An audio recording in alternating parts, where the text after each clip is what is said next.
Hasi dezagun adibide batekin. Laukiz da Euskal Herriko udalerrik aberatsena, errenta pertsona altuena dakona.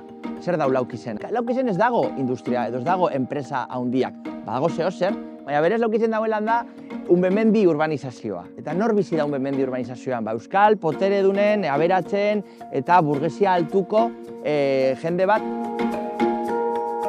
Errenta pertsonalak tokiko biztanleriaren bataz besteko bizi maila erakusten digu, baina ez dozku emoten garapen ekonomikoaren adierazle bat. Horretarako behar direz enpresak, nazioarte begira lehiakorrak, soldata onak pagatzeko gai direnak, etekinak ondo banatzeko eta horren ondorioz inbertsio berriak eta produktibitatea eta teknologian hobetzeko gai diren lurraldeak izan da.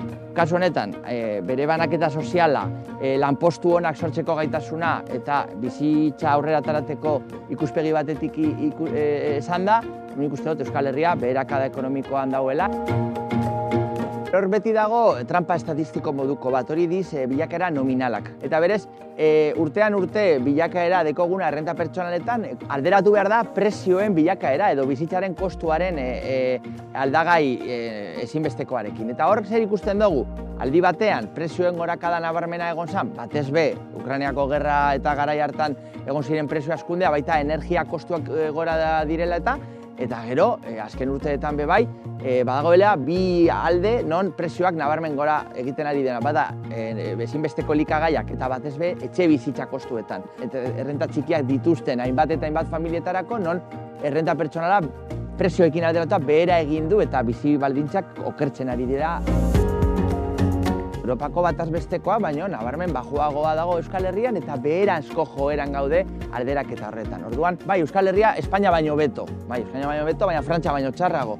Orduan, alderatu gaitezen Frantziako soldatekin, Frantziako enpresekin eta Europako bataz bestekoekin eta ez hainbeste Espainiakoekin.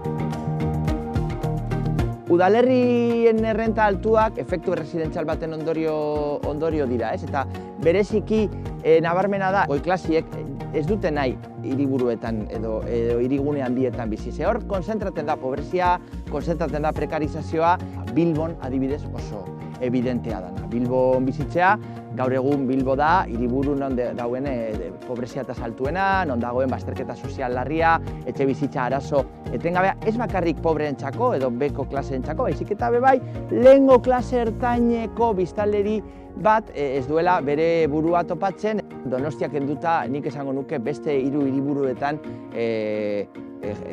jende goi-mailako biztanliek beste udalerritara joaten dira, erresidentzialak eta lasaiagoak diren eremuetan horien errenta pertsonal handituz, baina ez horien ekonomia eta lanpostuak hobetuz.